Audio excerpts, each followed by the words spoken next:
অবগত করবেন এবং এই জায়গাটা অভিযোগ বক্স থাকবে।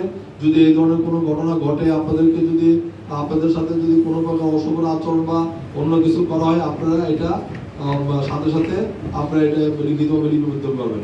প্লাস আমি বলবো যে আমরা অনলাইন ব্যাংকিং ব্যবস্থাপনা এই জায়গায় আপনারা লেনদেন করলে, আপনি চেক বই নিলে আপনার বাংলাদেশের যে কোনো জায়গা থেকে অনলাইনে আপনার টাকা তুলতে পারবেন এবং এই জায়গায় অ্যাকাউন্ট থাকলে আপনার যে কোনো জায়গা থেকে আপনি টাকা জমা দিতে পারবেন এবং যে কোনো জায়গা থেকে চেকও টাকা তুলতে পারবেন। আবার এটিএম কার্ড আপনি নিলে বাংলাদেশের যতটা ব্যাংক আছে সবগুলা ব্যাংকের যে কোনো এটিএম বুথ থেকে আপনি এই অ্যাকাউন্টে টাকা থাকলে, আপনি মনে করেন ঢাকা গেলেন, রাজশাহী গেলেন, চট্টগ্রাম গেলেন, যেখানে গেলেন, আপনি যে কোনো এটিএম বুথ থেকে আপনি এটিএম কার্ড থাকলে আপনি টাকা আপনি তুলতে পারবেন। এই কারণে এটা হলো অনলাইন ব্যবস্থাপনা একটা নমুনা। প্লাস আমরা শরিয়া ভিত্তিক ব্যাংকিং, আমাদের ম্যানেজার বলছিলেন যে আসলে আমরা বাংলাদেশে যে ইসলামী ব্যাংক যে কয়েকটা জন্ম থেকে যে ইসলামী ব্যাংকগুলো আছে, একটা ইসলামী ব্যাংক বাংলাদেশ লিমিটেড, আলালবা ইসলামী ব্যাংক লিমিটেড, এরপরে আরো 6-7টা ব্যাংক আছে। আমরা মনে করেন যে আমরা শরিয়া ভিত্তিক ব্যাংকিং ব্যবস্থাপনা সত্যিকার অর্থে বাংলাদেশে প্রতিষ্ঠার জন্য আমরা চেষ্টা করতেছি। কাজে আমাদের চেষ্টার সাথে যদি আপনারা শরীক হন, আপনাদের চেষ্টাটা ওই জায়গার মধ্যে কার্যকর হলে, এখন আমরা যদি বাংলাদেশে ইসলামী ব্যাংকিং ব্যবস্থা না প্রতিষ্ঠা করার চেষ্টা করি, এইটারও কিন্তু আল্লাহর কাছে আমরা একটা বদলা পাবো ইনশাআল্লাহ। তো কাজে আমি আপনাদেরকে বলবো, যারা এই জায়গায় আসছেন এবং যারা আসেন নাই, সকলকে আপনারা এই দাওয়াতটা দিবেন যে এই জায়গায় একটা ইসলামী ব্যাংক আসছে, আপনারা এই জায়গার মধ্যে লেনদেন করবেন এবং আপনাদের পরিবারের লোকজন যারা আছে তাদেরকেও বলবেন এবং আপনার savings account, current account, DPS, FDR সব করতে পারবেন এবং রেমিটেন্স যেগুলো এই অঞ্চলটা রেমিটেন্স সমৃদ্ধ এলাকা, যারা গোপন নাম্বারে রেমিটেন্স পাঠাচ্ছে তারা এই জায়গা থেকে গোপন নাম্বার টাকা নিতে পারবে। তারপরে এখন তো জানেন যে গোপন নম্বরে আমরা টাকা আসলে 2% প্রণোদনা এটা বাংলাদেশ সরকার দেয় এবং আলাল ইসলাম ব্যাংক যারা অ্যাকাউন্টের মাধ্যমে যেগুলো আসবে সরাসরি আলাল ইসলাম ব্যাংকের 13টা এক্সচেঞ্জ হাউসের মাধ্যমে আসলে আমরা ব্যাংকের থেকে আরো 1% দেই, সেটা হলো আমরা 3% প্রণোদনা দেই। কেউ যদি 1 লক্ষ টাকা পাঠা বাইরে থেকে আলালবা ব্যাংকের মানি এক্সচেঞ্জ হাউস মাধ্যমে, তাইলে সে পাবে 1,03,000 টাকা। এটা আমরা আমাদের রেমিটেন্স মাস উপলক্ষে আমরা এটা ঘোষণা করছি এবং আমরা এটা নভেম্বরের 1 তারিখ আমরা দিয়ে যাচ্ছি। কাজে আপনাদের এই জায়গায় যাদের অ্যাকাউন্ট আছে অ্যাকাউন্ট নাম্বারটা পাঠিয়ে দিবেন এবং এই 13টা মানি এক্সচেঞ্জের যে নামগুলো ওইগুলি পাঠিয়ে দিলে ওনারা যদি কষ্ট করে ওই নাম্বার থেকে টাকাটা ওই ওতে পাঠান, তাইলে লাখে 3,000 টাকা এটা অতিরিক্ত সে এটা পাবে। কাজেই আমরা আপনাদেরকে এই আহ্বানটা জানাবো যে রেমিটেন্সের বিষয়টা দেখবেন। আর এই জায়গায় আমাদের সভাপতি সাহেব বলতেছিলেন যে ক্ষুদ্র বিনিয়োগ বা এইগুলি আমরা ইনশাল্লাহ এই জায়গায় যারা ছোট ছোট ব্যবসায়ী আছে, অনেক দোকানপাট দেখলাম, অনেক দোকানপাট এই অঞ্চলে আছে। তো এই ব্যাংকের মাধ্যমে একটা এলাকা সমৃদ্ধ হয়, ব্যাংকের মাধ্যমে একটা এলাকার পরিচিতি আরো বাড়ে। কাজেই আমরা ইনশাল্লাহ ওইটাও চেষ্টা করবো যে আমাদের ক্ষুদ্র ব্যবসায়ী যারা আছেন তাদেরকে আমরা কিভাবে ইনভেস্টমেন্ট করবো। আমরা তো ইসলামী ব্যাংক আমরা জিনিসটা বিনিয়োগ করি, আমরা এই জিনিসটা আমরা দেখবো যে আমরা কত তাড়াতাড়ি দিতে পারি। আর আমাদের বিদ্যুৎ বিলের বিষয়টা, এটা আমরা ম্যানেজার সাহেবকে আমি বললাম যে আমরা হেড অফিস থেকে আমরা তৎপরতা চালাবো এবং উনিও তৎপরতা চালাবে। আমরা কি কত তাড়াতাড়ি এই জায়গায় আমরা বিদ্যুৎ বিলটা কালেকশন করতে পারি, গ্যাস বিল কালেকশন করতে পারি, এই বিষয়টা আমরা দেখবো। তো আমি আপনাদেরকে উদাত্ত আহ্বান জানাবো, আপনারা এই জায়গায় আসবেন, আপনি লেনদেন করবেন। পরিশেষে আমি এই যে আপনারা এই প্যান্ডেমিক সিচুয়েশনের মধ্যে আপনারা কষ্ট করে যারা আসছেন, দেশের অবস্থা এখন আবার কিছুদিন একটু কম ছিল অবস্থা, এখন আবার অবস্থাটা একটু অন্যদিকে যাচ্ছে। আমরা সবাই সতর্ক থাকবো, সবাই আমরা স্বাস্থ্যবিধি মেনে চলবো এবং আমাদের পরিবারের সবাইকে আমরা ওইভাবে বলার জন্য করার জন্য, নিরাপদ থাকার জন্য আমরা চেষ্টা করবো। পরিশেষে এই জায়গার মধ্যে সভাপতি সাহেব আসছেন, আরো মুরব্বিয়ান গণ্যমান্য ব্যক্তিবর্গ আপনাদের মূল্যবান সময় আমাদেরকে দিচ্ছেন। এই মানে ব্যাংকের পক্ষ থেকে আমি আপনাদেরকে কৃতজ্ঞতা জানাই। বিশেষ করে আমাদের সভাপতি সাহেব অনেক ব্যস্ত মানুষ, আমি বুঝতেছি, তারপরে উনি আমাদের সময় দিচ্ছে। এইটাই আমি বললাম যে আমাদের ইসলামী ব্যাংকিং এর সাথে যে সহযোগিতা করা, এটার একটা মানে বড় উদাহরণ। তো আমি সকলের জন্য দোয়া করি এবং আপনারা এই ব্যাংকের জন্য দোয়া করবেন, সবাই সবার জন্য দোয়া করবো যে আমরা যেন আমাদের এই প্রতিষ্ঠানটাকে, এই প্রতিষ্ঠান যেটা আজকে আপনাদের এলাকায় আসলো, এই প্রতিষ্ঠান যেন আরো সমৃদ্ধ হয় এবং এটার নাম যেন চতুর্দিকে ছড়াইয়া পড়ে, এই চেষ্টা আমরা করবো ইনশাল্লাহ। আমরা সকলকে ধন্যবাদ জানিয়ে আমি আমার বক্তব্য শেষ করছি। আসসালামু আলাইকুম ওয়া রাহমাতুল্লাহি ওয়া বারাকাতুহু।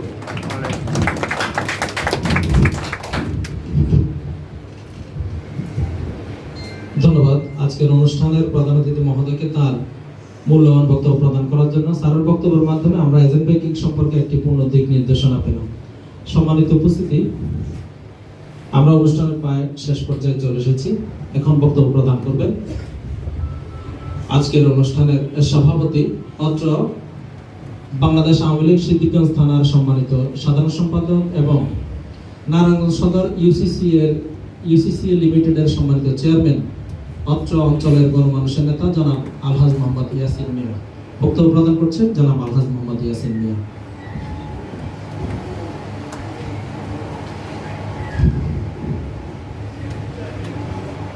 বিসমিল্লাহির রহমানির রহিম। সম্মানিত প্রধান অতিথি, বিশেষ অতিথি এবং আমার প্রান্তীয় এলাকাবাসী, আসসালামু আলাইকুম। কারণ করোনাকালীন সময়ে যত সংক্ষিপ্ত করা যায় সেটাই আমাদের উদ্দেশ্য। এই জন্য সকালে নাম গেলে আমি বললাম না, দুঃখিত। আজকে ব্যাংকের যে উদ্দেশ্যে আলোচনা এসেছে, যে আমার এই ভাই প্রথম বলছেন যে আল্লাহ সুদকে করছেন হারাম আর ব্যবসাকে করছেন হালাল। আমরা ওইদিকেই থাকি। যেমন আমি ব্যক্তিগতভাবে আমার কোনো পার্সোনাল অ্যাকাউন্ট সঞ্চয় যেটা করে সেভিংস অ্যাকাউন্ট আমার নাই। আমার যা আছে সব কারেন্ট অ্যাকাউন্ট, এবং ব্যাংকের কাছে আমার কোনো লেনাদেনা নাই। আমি শুধু যেখানে ব্যাংকের প্রয়োজন হয় সেখানে পে অর্ডার করতে হয়, পে অর্ডার করে দিই। এই জন্য আমি প্রয়োজনীয় ফিস দিয়ে দিই। তা এইটা যেহেতু ইসলামী ব্যাংক, আপনারা পরীক্ষা নিরীক্ষা করে দেখবেন। এটা যদি অবশ্যই শরীয় ভিত্তিক হয়, আপনারা এখানে লেনদেন করবেন। আরেকটা বিষয় হলো যে আমাদের এলাকায় মাল্টিপারপাস, এই মাল্টিপারপাসের নামে এই এলাকার মানুষকে একেবারে নিঃস্ব করে দিয়েছে। যুবক মাল্টিপারপাস আরেকটা প্রতিষ্ঠান, ওই যে অগ্রণী ব্যাংকিং কিনে আসছিল, ভদ্রলোক মারা গেছে।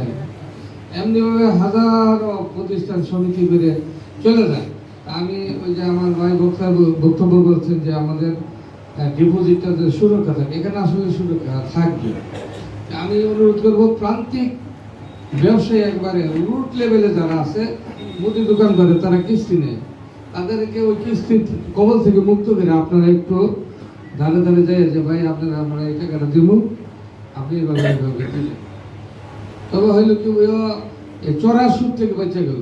চড়া সুদ কিন্তু ওদের সুদ হিসাব অঙ্কে কোনো হিসাবে এমন কোনো অঙ্ক ভিন্ন নাই যে ওদের হিসাবের প্রকৃত সুদরা বাদকে দেবো। আমি দেখছি এত কঠিন হিসাব, কারণ কিস্তি করে দেয়, কিস্তির উপর কিস্তি, কিস্তির উপর কিস্তি, কিস্তি। এবার লাস্ট কত টাকা দিলেন, এত টাকা দিলেন, তো মাসিক হারে কত টাকা বললো, এটা বার করা বড় কঠিন। অতএব এই অভিশাপ থেকে আমাদেরকে মুক্ত করবেন এই ব্যাংক। আপনারা এখানে এসেছেন আমাদের সেবার জন্য, এই জন্য আমরা আপনাদেরকে ধন্যবাদ জানাই।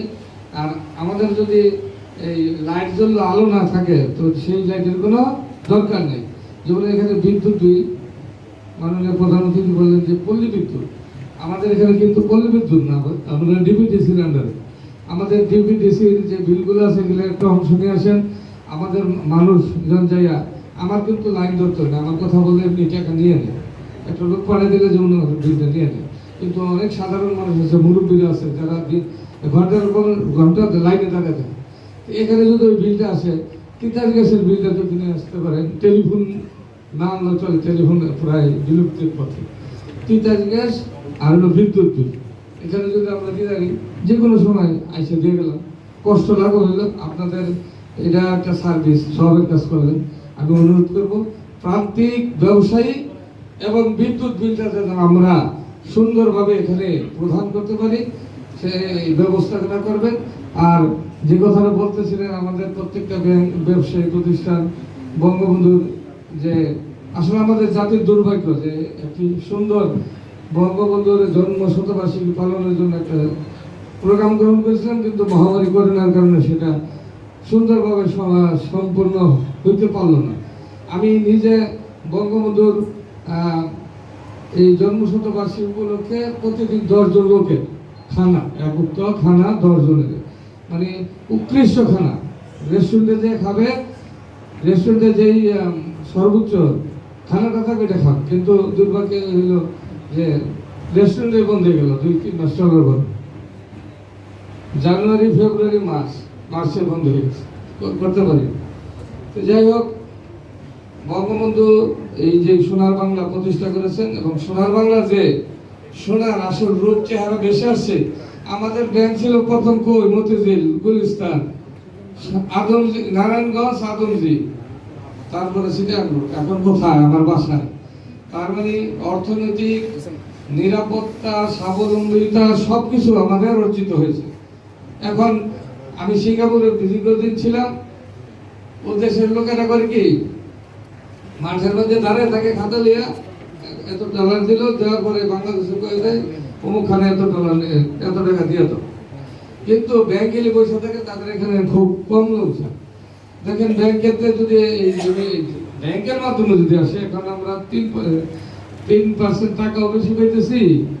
আবার আমাদের রাষ্ট্রীয় যে কোষাগার, এটা মজবুত হইতেছে, ভিত্তিটা মজবুত হইতেছে। আমাদের অর্থনীতি যে প্রবৃদ্ধির হার, জিডিপি, সারা পৃথিবীর কাছে একটা ঈর্ষণীয় ব্যাপারকে দাঁড়িয়েছে। এটা এই ব্যাংকিং খাত এবং আমাদের প্রবাসী যারা আছে, ব্যবসায়ী যারা আছেন, তাদের অবদান। এই অবদানটা আরো বেশি করে রাখা যায় যদি আপনারা সুষ্ঠুভাবে ব্যাংকের মাধ্যমে টাকাটা এই দেশে পাঠান, তাহলে মানে 10 গুণ পাবে। আমার ব্যক্তিগত সিঙ্গাপুরে যে চিত্রটা আমি দেখছি সেখানে, এবং অনেক দেশে আমাদের আত্মীয় স্বজনরা থাকে, সেখানে তো আমরা মাঝে মাঝে, যেমন আমার মেয়ে লন্ডনে থাকে, তার টাকা পাঠাইতে হলে আমরা একটা মাধ্যমে পাঠাই, তারপর উনি পাঠাইতে গেলে আরেকটা মাধ্যমে পাঠাই, কিন্তু ব্যাংকের মাধ্যমটা কম ব্যবহার হয়। এই জন্য আমি অনুরোধ করবো, আমাদের এখানে যারা উপস্থিত আছেন, আত্মীয় স্বজন ব্যাংকের প্রবাসে থাকে, তারা যেন টাকাটা ব্যাংকের মাধ্যমে প্রেরণ করে।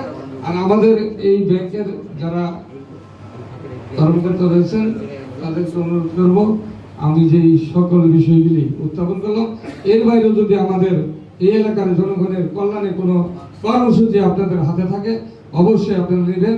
সবাইকে ধন্যবাদ। সবাই ভালো থাকুন, সুস্থ থাকুন, এবং এই ব্যাংকটি একটি আদর্শ এবং উন্নত ব্যাংক হিসাবে যাতে পরিচিত হতে পারে, প্রতিষ্ঠিত হতে পারে, সেই আহ্বান জানিয়ে আমি সকলকে ধন্যবাদ জানিয়ে আমার বক্তব্য শেষ করছি। আল্লাহ হাফেজ। জয় বাংলা, জয় বঙ্গবন্ধু।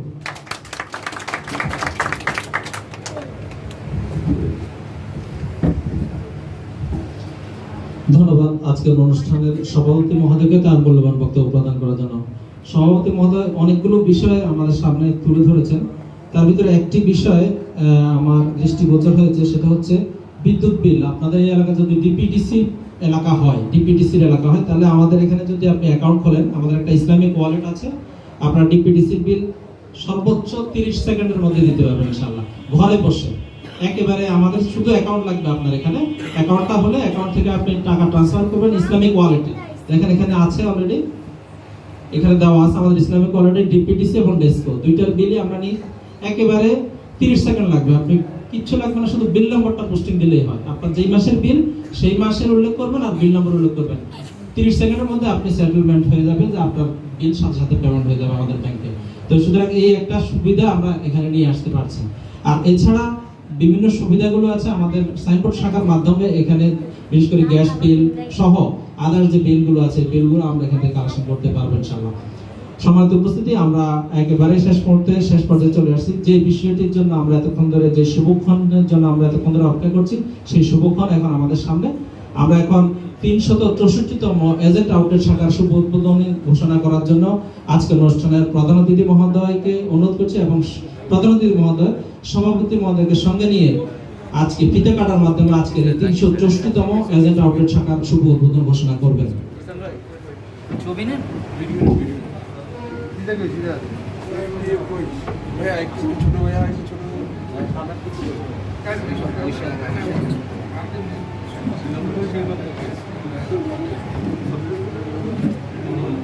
দুজনে মিলে কাটতে যায়, দুজন ভালো করে দেখে ধন্যবাদ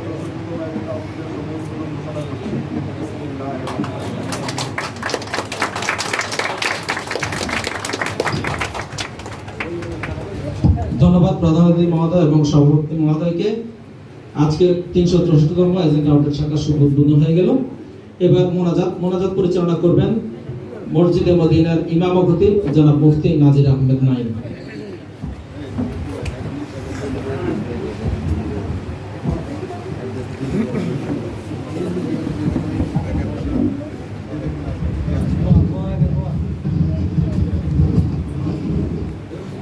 সবাই দুরূদ ইব্রাহিম করি।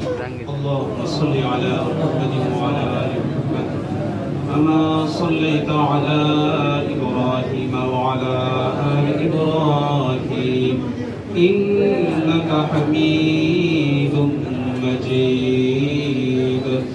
আল্লাহুম্মা বারিক আলা মুহাম্মাদিন ওয়া আলা আলি মুহাম্মাদ কামা বারাকতা আলা إبراهيم وعلى آل إبراهيم إنك حميد مجيد. استغفار قري. أستغفر الله ربي من كل ذنب وأتوب إليه. لا حول